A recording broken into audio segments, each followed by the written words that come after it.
Hello and welcome back to the PLP. It's season 3, day 2 and round 1 of the Carabao Cup today. I say today, full transparency, I tried to do this yesterday and I got about 9 minutes into the first game.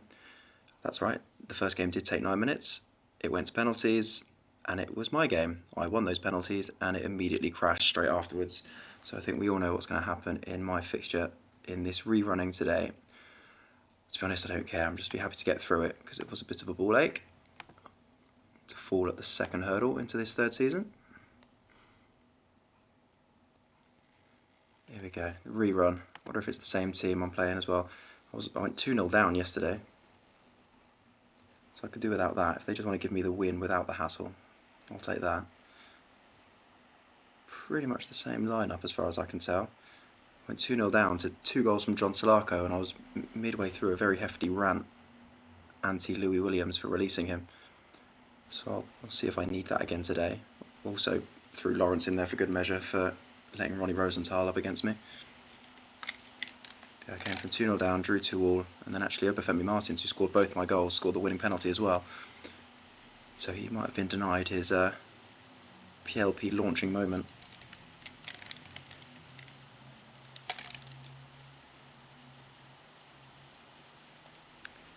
Trying to think all the introductions I went through yesterday, which I really can't be asked to do again today. But in summary, all 5 games today highlighted are from the Carabao Cup first round, and then a host of results as well. I think there's 22 of the 28 of us. Obviously the 4 NLP teams aren't in the League Cup, and then also Sheff and Louis have been given byes through to the third round, let alone the second, due to their European antics. So by this point I was 2-0 down yesterday, so at least we're rattling through and I'm not losing yet. There's 2 all-drafter clashes amongst it. Jazz up against Ned in an all-Arsenal fan matchup, and also Matt Warrington up against Harry. Beyond that, Dan Wyman joins myself in really tough away fixture against a championship team. That's why these 2 fixtures were picked. And we'll see reigning champion Tom Whall begin his title defence as well. This is the complete opposite of yesterday, which suggests there'll also be a complete opposite result. Hello.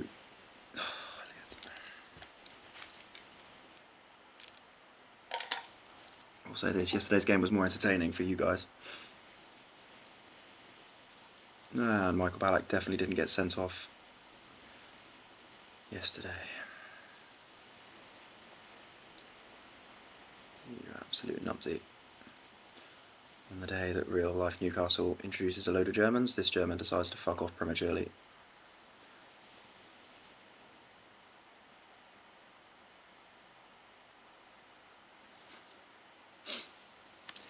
Looks like I'm heading for penalties either way.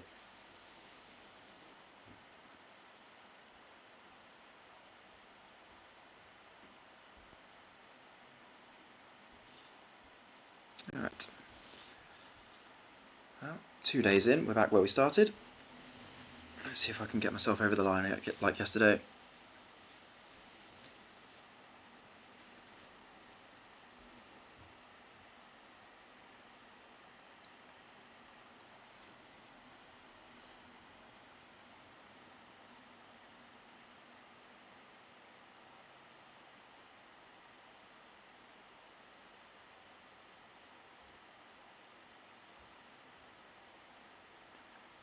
Went down to the 10th penalty if memory serves yesterday. There were 9 out of 9 up to that point.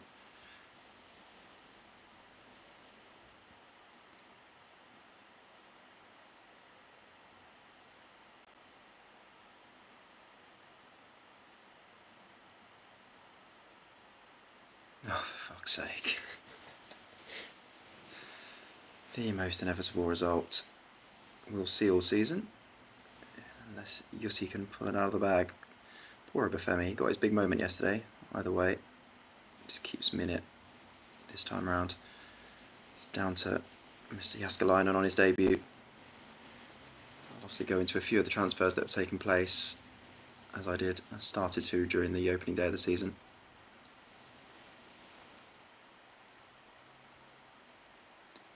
Jonathan Woodgate, sure he's a penalty taker. That's a hell of a take.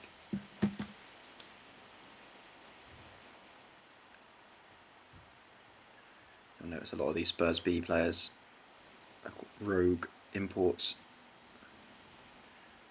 There's been a hell of a lot of transfers going on behind the scenes, some impacting us. Charles Hatto, his debut as well. I think picked him up in the draft.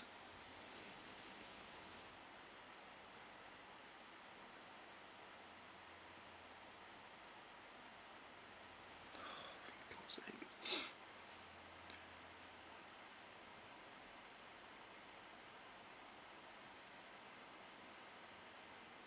We may still get to 9 minutes.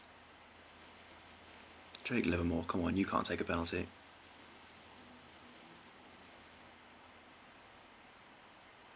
Turns out you can.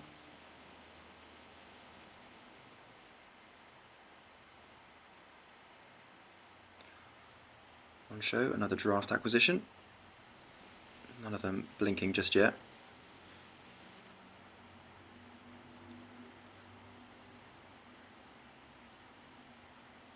Yes! All those umlauts in the goal, finally getting in the way of something. And 24 hours later, I'm finally, definitely in the second round of the Carabao Cup.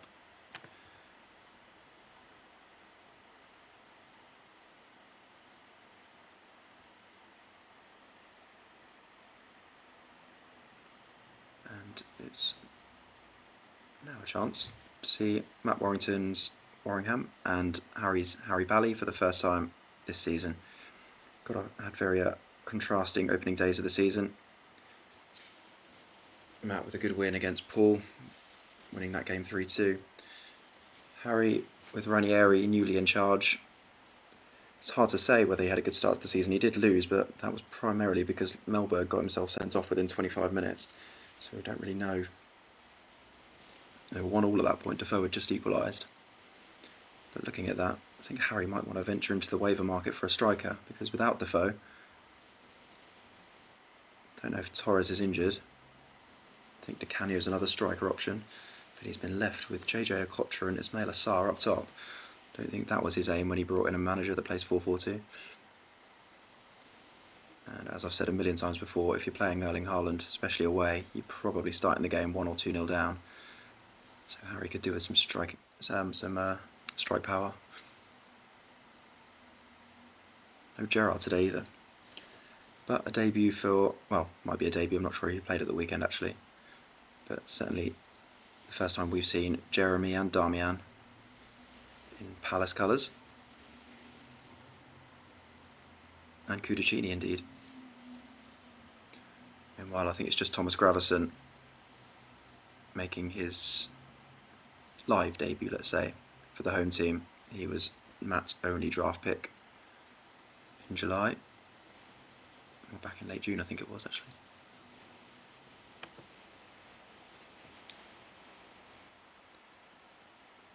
Dimitri Payet, who actually started life in the PLP with Matt, turning out against his old team, and actually gone to a back three now. I didn't realise Ranieri did that. He certainly didn't do it at Foyverton. And it's not begun well. Not sure why the sudden need. Bear in mind he sacked Wenger for basically doing the same for the past 2 years.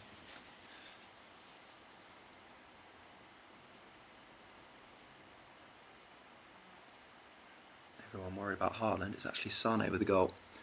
You've got to think Matt Warrington, without European football this year, is going to be right up there.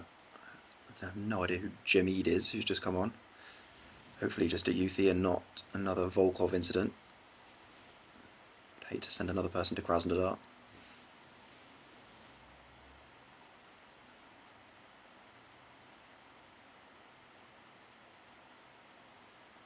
But yeah, so as I was saying, I think Matt across the cup competitions and certainly in League Two is going to be right among the favourites, especially if he can keep Haaland fit with that reduced fixture list.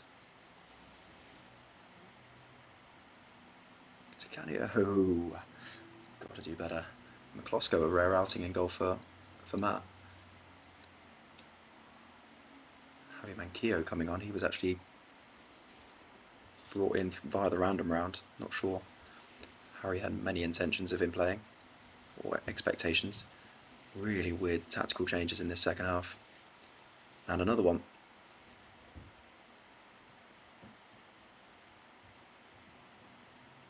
Actually closer than it's looked on the pitch, but I think the forecasted result has played out.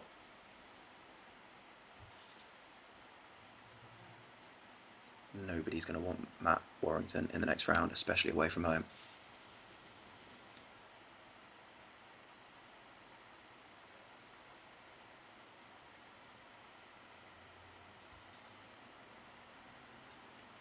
And now the other all-drafter clash.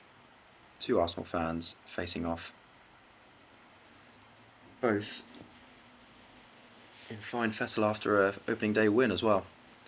Ned winning 3-2 away at Craig, repeating his pretty impressive start to last season as well. Tailed off around November last year. Not much room for rotation, he's got quite a small squad. Jazz, on the other hand, we've probably expected to see some different names in, and he has. Tim Flowers in. Interestingly, Ethan Nwaneri getting a game, considering he's training with the under-21s. That's going to be reassuring. Otherwise, it's got the likes of Malik Chow and Juan Sebastian Veron settling in still. Ned, on the other hand, didn't make any changes over the summer, so it's much the same. That being said, I was hoping to see a bit more of Ian Wright. He played every single pre-season game I was looking, and he scored about 6 goals across pre-season. Didn't play at all in the first 2. Had an amazing pre-season here, and has now been dropped again, seemingly. I think he's on the bench, but it'd be great to see Ian Wright get more game time in the PLP.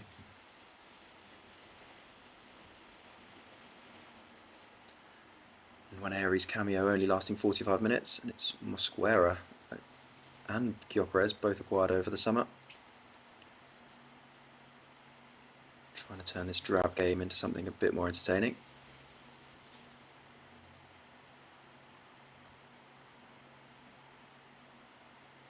It's a very Arsenal heavy pitch at the moment across the two teams. Oh, that looked dubious. One of those Arsenal players, Kivior,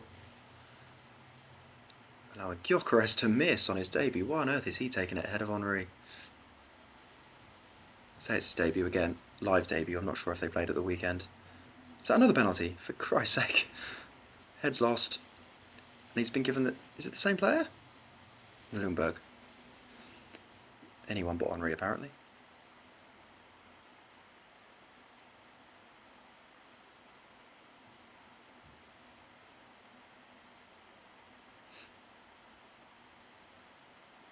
Absolutely suicidal 5 minutes. 2 minutes really there from Arsened.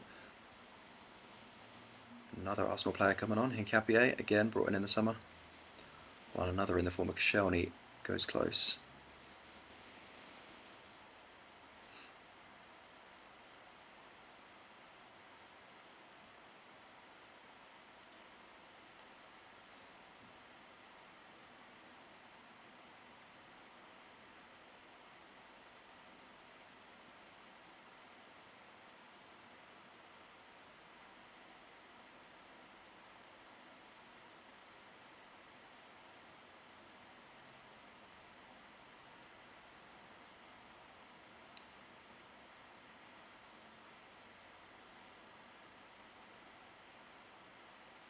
There he is. Can't score from 10 yards, but pretty lethal from 3.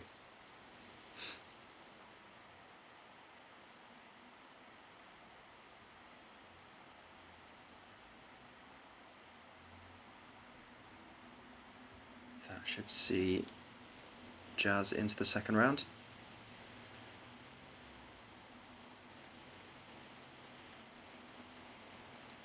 Wonder how he feels about Henry being shoved out to the left again. One of the many reasons Pellegrini ended up getting sacked. I'm not sure where he expected Gyökeres to fit in without that happening though.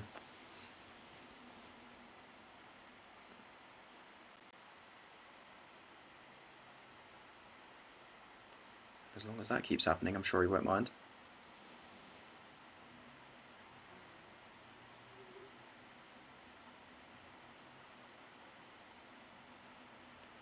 Now under the guidance of Roberto Mancini, who continues to just fall upwards. Got sacked in the first season with Marshy, made no inroads in his second season, been picked up by his third different club.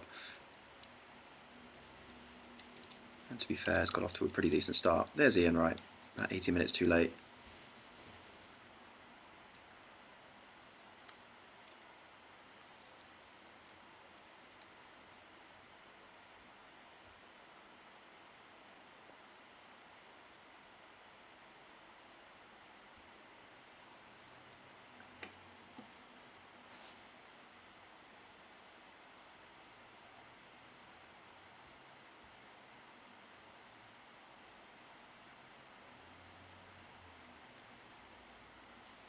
It is indeed Jazz of the Rovers who advance.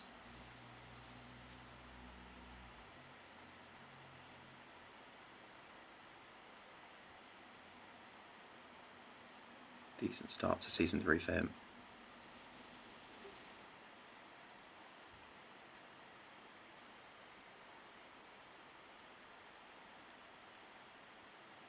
A tough way to try and kickstart a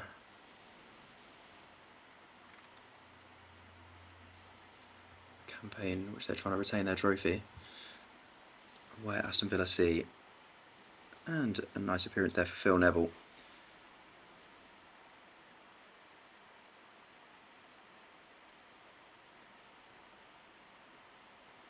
So Tom Whall, bless him, during the draft, he only had one pick. Messaged me about an hour before it saying, just remind me when it's my turn.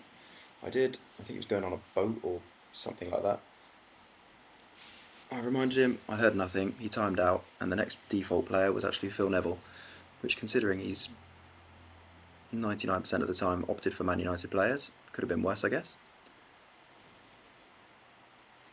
Don't think we were expecting to see him actually on the pitch so soon.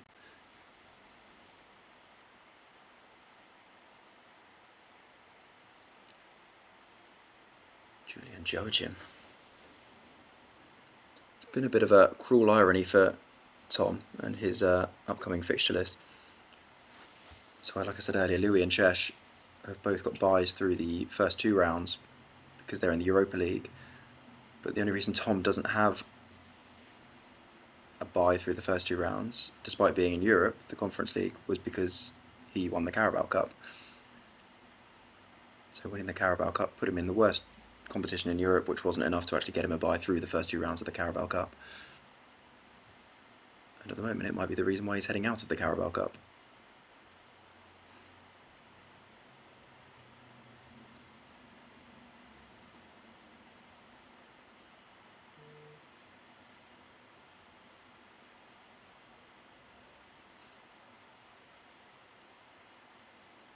I mentioned a lot of the transfer dealings going on behind the scenes at the moment. Good timing.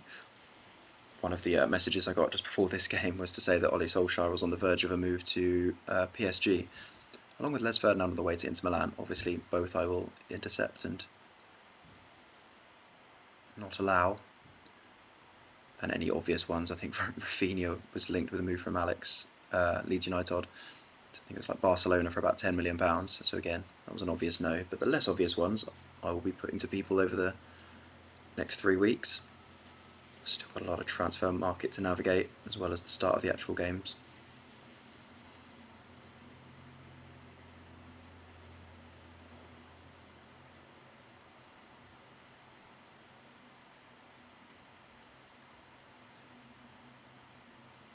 There he is again. No wonder PSG want him.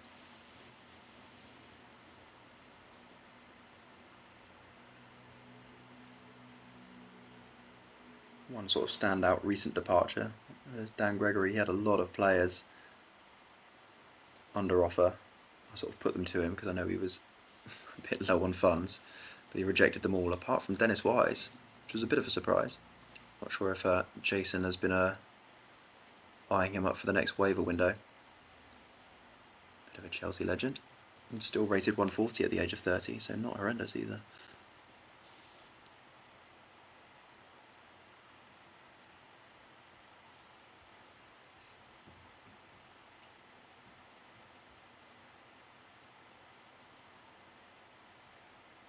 got a few loan offers now. They're the worst ones. They come in by the bucket load towards the end of the window once people have exhausted their actual funds. The amount of loan offers that fly, and hopefully less than usual or less than previous years, because people have actually dwindled their squads of those average players. I mean, bless him, last year Zach received about 13 different loan bids for his various inherited fodder. Same with Louis, I think. A lot of Bolge hanging around.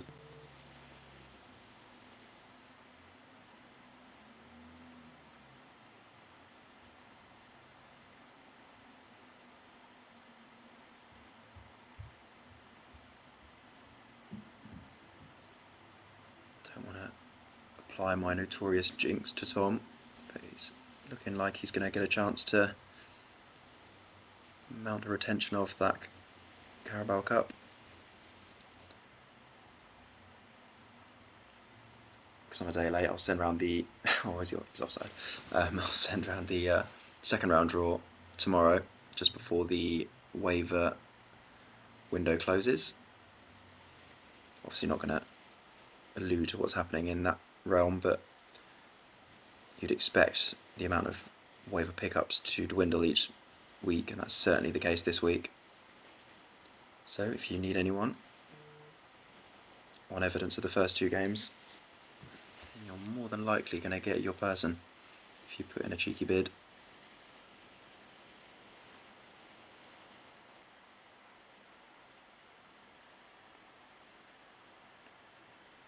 Any late drama? I have no idea who Danny Jones is in a goal for the Red Wall.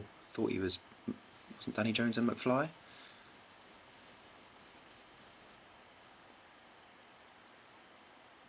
Such was Ten Hag's confidence. He's put a musician in goal and come out 3-1 winners.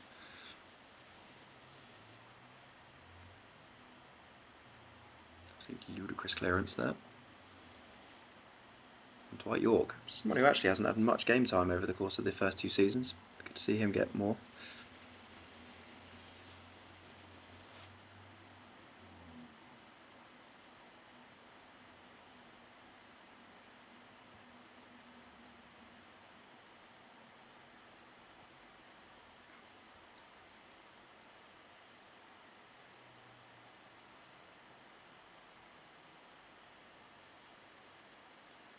And finally, very tricky game for Mr. Wyman.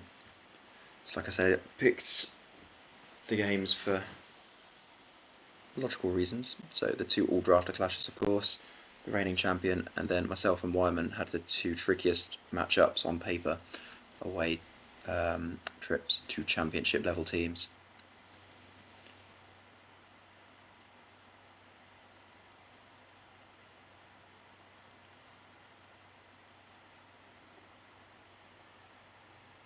Dauncey Y still getting used to life with their third manager in 3 seasons.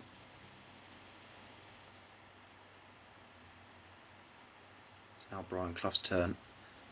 Having done pretty well at the now defunct Nottingham Giant Forest last season.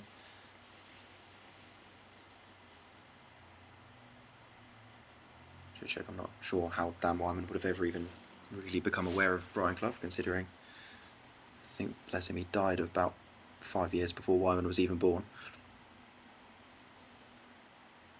Maybe it was the 4-4-2 that's lured him in. Shevchenko and Drogba on paper could be a punchy strike force.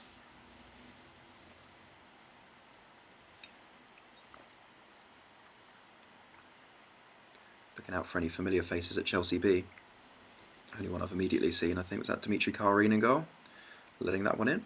He was with me last year at the Mattpies, my backup keeper. He was part of my summer cult. Was probably hoping for a season where he wouldn't have to face up against the likes of Drogba. There you go, mate. 3 days in.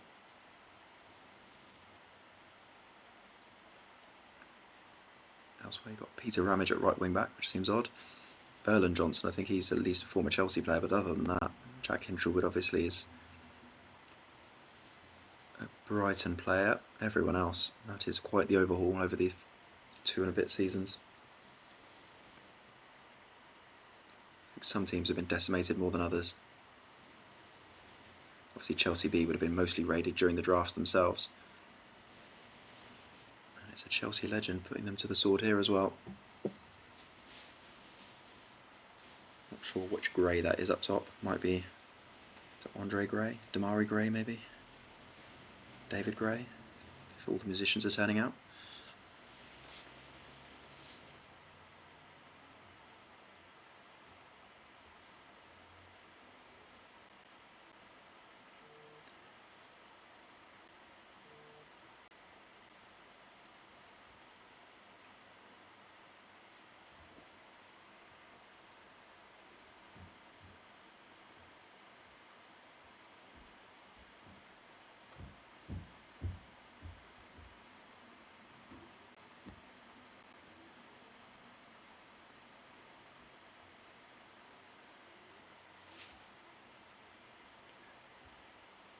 First half hat-trick will do nicely. I think there's a few players, I was thinking that with Henry actually, has probably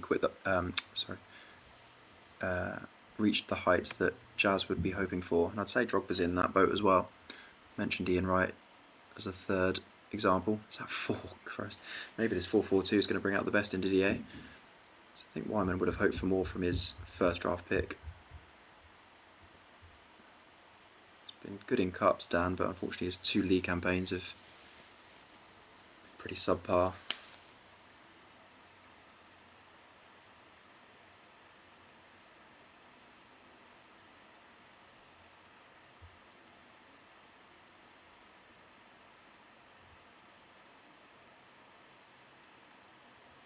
Other than those all-drafter clashes where obviously we had to lose Harry and Ned, sadly, it would be good for the rest of us to make it through.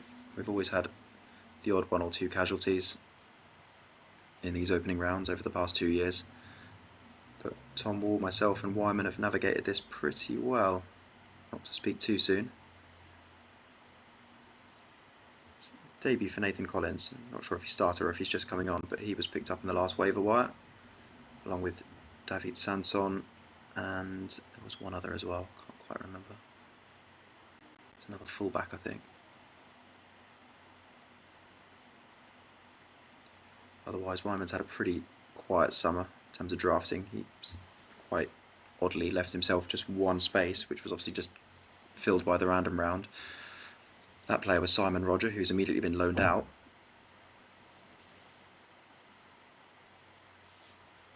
So it stands to reason that Dan did take a look this past week to try and bolster things slightly. I know we brought in 3 defenders, I can't quite remember the other fullback he brought in.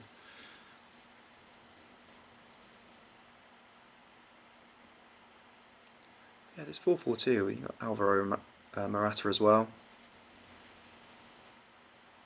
Could work quite nicely. He won on the opening day of the season against a non-draft team. Can't ask for any more than what he's done over these opening 3-4 days.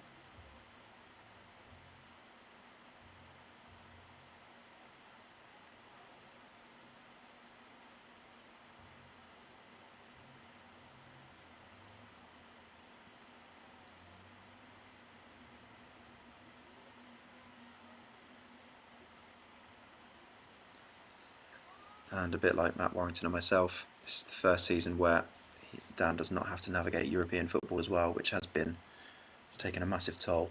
And actually this summer even the 3 of us had to, is it 3 of us? It was us 2 and Dan Gregory had to go to the World Club Cup, so Danielle C, Dan City Y and the Mattpies potentially flagging a little bit going into the start of the season.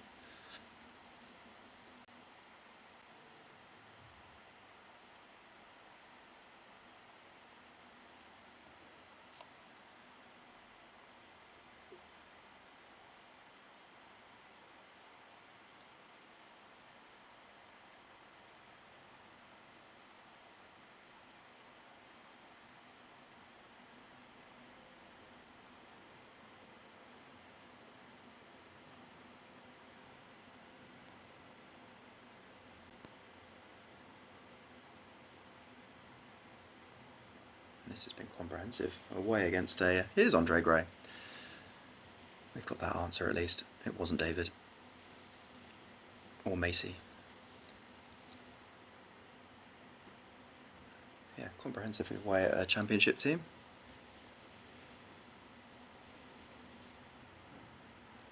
Brian Clough off to a good start.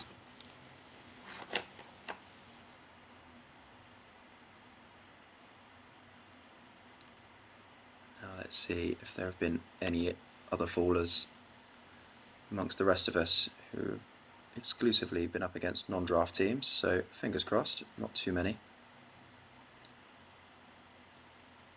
And it certainly isn't Zig. Mr. Torrance comfortably seeing off Huddersfield with a brace from Luis Suarez along with Sadio Mane's goal. Certainly went with a strong team there.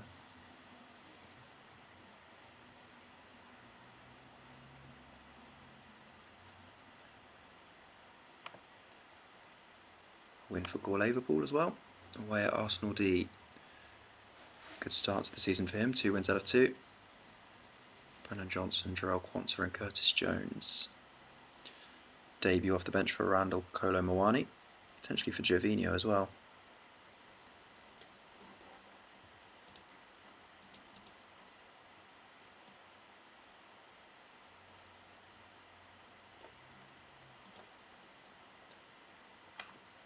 Next up, Bustin Villa through thanks to input from a youth upgrade. Amari Kellyman picked up as part of the Aston Villa under-18s team when he picked Aston Villa A. Darius Vassell getting on the pitch as well.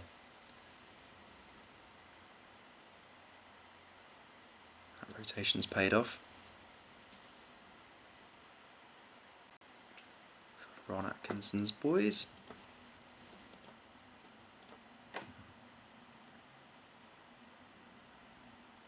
Down City Cal, another team to go through.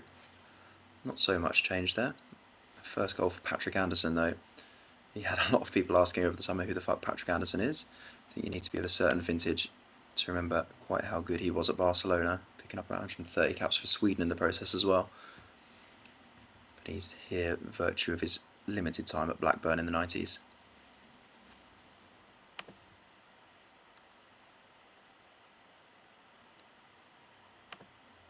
Ellister City, as you'd expect, going through. I mean, on paper, the favourites for the Carabao Cup, you'd think.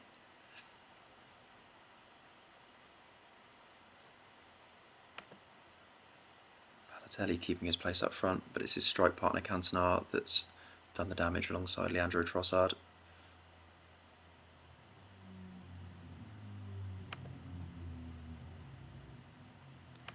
Marshy keeping up the 100% record amongst those that can go through.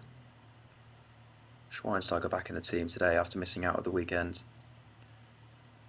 Still no Sesko on the bench this time, but a bit more like the team that Marshy would have been expecting the other day. Yapstam back in critically, and a good win.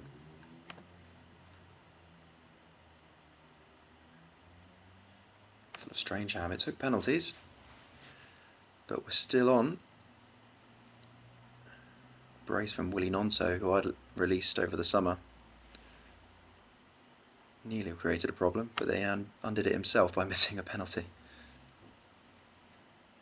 Nunez and Garcia, the Liverpool contingent, scoring for the Arsenal fan. Lawrence is through. Again, not completely plain sailing, but the stat sheet actually pretty comfortable. Dele and Didier. Lawrence enjoying the double Ds.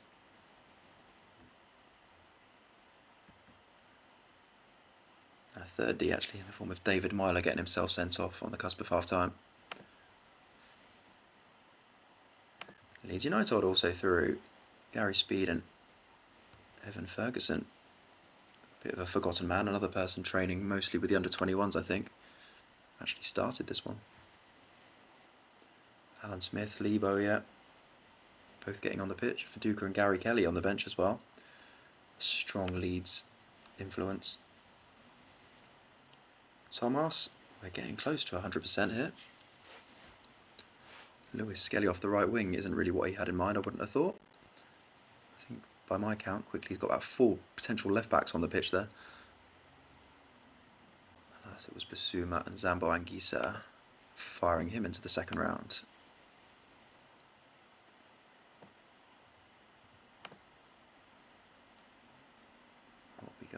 next. Dauncey's Devils, also through. Robbie Keane coming to the party finally. I've been waiting for this one to happen. Very young on the game, high potential. As has the likes of Alex Scott, Rayan, Julio Arca, I guess, Tyler Fletcher. Very young squad picked. Even brought on Harrison, a young academy graduate off the bench. Not sure if doesn't seem to be for an injury. Just Ancelotti having a laugh.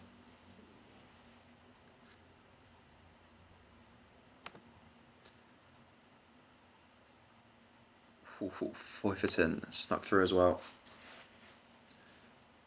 Again, a few newcomers and youth players contributing to this win, although it's McManaman, Bentancur and Kluivert, some more experienced heads that guided Jamie through ultimately. Michael Chopra scoring a goal.